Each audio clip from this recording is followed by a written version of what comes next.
What's up, all my movie-loving maniacs? This your boy Bangfo B of the Lassiter Factor, and today I'm going to talk about Mufasa, the Lion King, which is a movie that I have been anticipating, and it's literally the last movie on my 2024 anticipation list that I have yet to watch. And in case you're wondering, yes, I am planning on seeing Sonic 3. I'm going Christmas Eve, and I'm taking my sister, who is a huge Sonic fan. But for right now, let's talk about Mufasa, the Lion King. Let's review.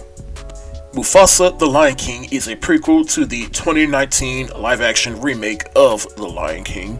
The movie starts out with Rafiki telling Simba's daughter, Kiara, and Timon and Pumbaa about the story of her late grandfather, his relationship with his late evil brother, Scar, and how he became the great king that he once was. Now, ever since I went and watched the original animated Lion King in the theaters over the summer, I decided to rewatch every movie related to The Lion King every month, well, except for October. I think I skipped out on that month. But if you've been following my videos of the Lion King franchise, you know how much that original movie means to me. The second film, The Lion King 2, Simba's Pride, I thought was a pretty solid sequel and one of the best of the Disney sequels from the 90s. Lion King 1.5, I think, is the worst of the franchise, and the live-action remake from 2019, which I did a review of, I praised for the animation and some of the voice acting, but overall, it was just a shot-for-shot remake of the original film.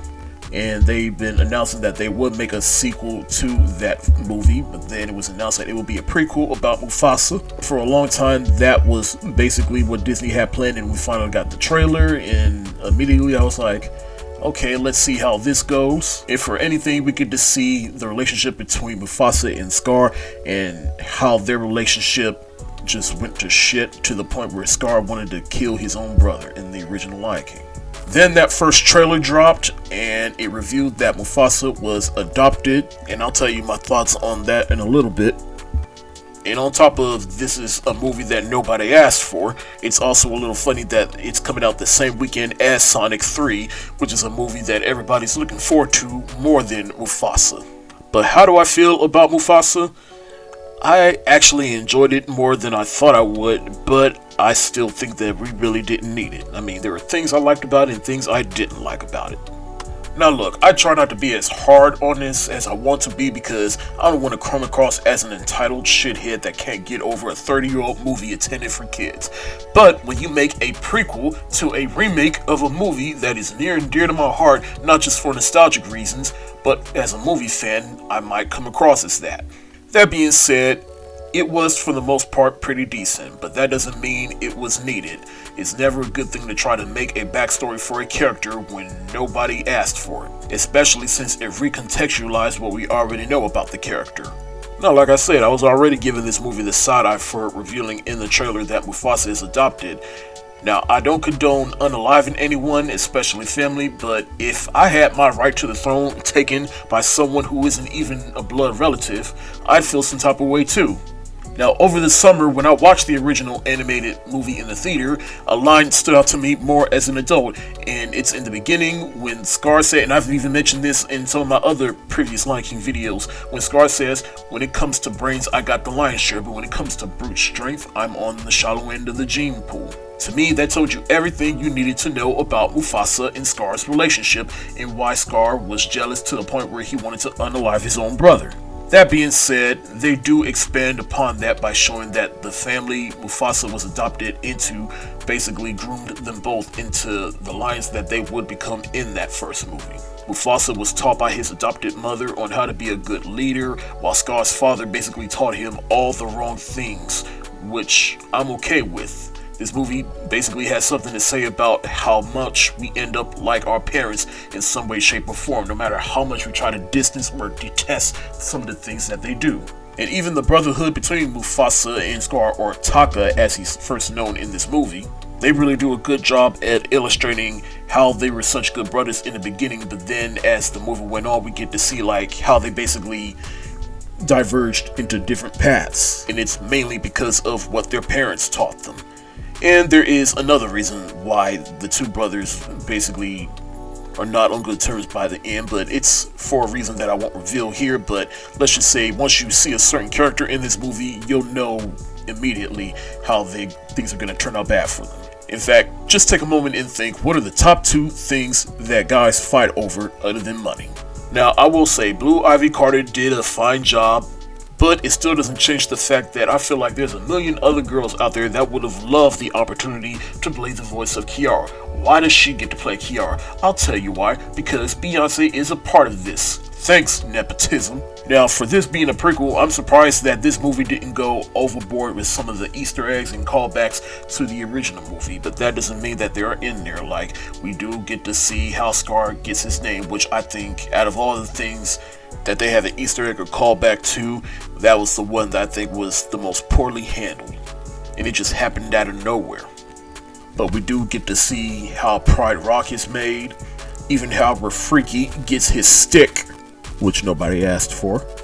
On the plus side, the visuals are just as good, if not better, than they were in the previous film. A big complaint of mine with the first live-action Lion King is that in real life, animals cannot emote, hence why the original animated movie works so well, because you can do things in animation that you just can't do in real life. And I remember this is a conversation I had with my mother when I took her to go see the movie, and she said she expected the Lion King to be exactly like that if it's going to be in live action. She didn't expect to see the animals emote.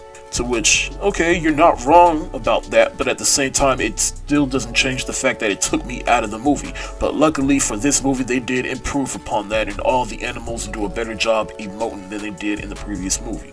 I do like and admire that this is, for the most part, an all-black voice cast. You got Aaron Pierre playing the voice of Mufasa, and then Calvin Harris Jr., who I just saw on Waves earlier this year, playing the voice of Taka, who becomes Scar. Now, Aaron Pierre, he does have some shoes to fill, but I think even then he realized you're just not going to measure up to James Earl Jones.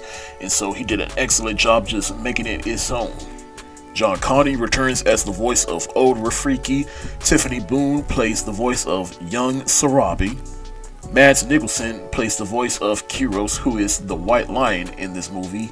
I don't know if they were trying to make a Killer the White Lion reference, but hey, it is what it is. But I thought Mads Mikkelsen as the villain in this movie was a pretty interesting choice, though he didn't have my favorite song in the movie. More on that in a little bit. Lenny James and Tandy Newton played the voice of Taka's parents, Mufasa's adopted parents. We got a Princess and the Frog reunion in this film with Keith David and Anika Noni Rose playing the voice of Mufasa's real parents in this movie. Some more returning voices in this film include Donald Glover and Beyonce reprising the role of Simba and Nala. And this is a slight spoiler, but I do like how the movie basically begins with the story of Kiara being told the story of Mufasa by Rafiki. But the reason for this, which I didn't know, and again, slight spoiler, is that Simba's wife Nala is about to give birth to another cub, giving Kiara a sibling. To which I'm like, okay, I see what you're doing there. You're using the story of Mufasa as a means to teach Kiara the importance of being a good sibling and not repeat the same mistakes that her late grandfather and late evil half-uncle made. Though that does deviate from the original continuity of the original animated Lion King movies, because Simba only had one child, a daughter named Kiara. However, I was talking to my sister about this, and I did forget all about the Lion Guard, which I have never seen and don't know what his relation is to Simba and his family. But this new sibling could be that main lion from the Lion Guard. Who knows? I don't know, but honestly, I don't even care. Quick side note, Disney, I see what you're doing, having the white lions fight the brown lions over land, and who's gonna be king. I see what you're doing there. As much as I was enjoying this movie, I did feel the runtime at times, especially when it was padded with the movie cutting away back to Timon and Pumbaa, played once again by Seth Rogen and Billy Eichner. And I never thought I'd say this about a movie related to The Lion King, but Timon and Pumbaa, they were the worst parts of this movie. They just kept popping in and out, interrupting the story with their shenanigans. It's like Disney didn't trust the movie to not bore the kids, so they threw them in just to keep them engaged. I also gave Lin-Manuel Miranda the side eye for choosing to do the music for Mufasa over returning to do the music for Moana 2, but I also understand that that's not his fault because Moana 2 was supposed to be a show on Disney+, but earlier this year Disney decided at the last minute to make it a movie, and he was just too busy with Mufasa to do the music for Moana. That being said, there was really only one song in the movie that stood out to me, but everything else just felt like music Lin-Manuel Miranda made, and then music that would be a part of The Lion King. The only song that really stood out to me was the song I Always Wanted a Brother. That song has been kind of stuck in my head ever since I watched it in the theater yesterday from when I'm recording this video. Barry Jenkins is the director of this movie, and he is primarily known for making Moonlight, which is an Oscar-winning film. I don't care if most people remember it mainly for the whole La La Land mix-up. It is still an Oscar-winning film in my eyes. Y'all better put some respect on that movie's name. But anyways, even in some of the media, the director Barry Jenkins seemingly expressed in the media how this may not have been a pleasant experience for him. And while I will never object to seeing more black filmmakers get work, he is not a director for hire. He is a filmmaker with his own unique vision and how to do things. Don't get me wrong, I'm not saying up-and-coming respected filmmakers can't bring their own uniqueness to what is otherwise a studio film. It just feels like Disney told him, hey, this is the movie, this is your budget, and this is how much you'll get paid from doing it. Now go make a movie. Overall, like I said, we really did not need this movie, but if you really are interested in seeing this, just wait till it hits Disney+. But as far as how I feel about it, like I said, I enjoyed this more than I expected to. And from a certain point of view, it is in a way original, or it's just an original story that takes place in the Lion King universe. Did we need this movie? No, but as it stands, hey, this movie could have been a lot worse. The visuals and animation is still amazing. Everybody did a fine to excellent job with the voice work. I wish some of the music could have been a little bit better or at least memorable, but I walked away feeling like this is not a bad thing to have on the legacy of this franchise. I should also mention that they do a sweet little tribute to James Earl Jones in the beginning after the Disney logo. I'm not going to spoil what they do, but just when you see it, it'll hit you in the feels. I'm going to give Mufasa the Lion King a very mid thumbs up emoji. Thank y'all so much for watching. Have you seen Mufasa? If so, let me know what you think in the comments section below. This your boy Bankful B of the Lassiter Factor. Stay safe, wash your hands, peace.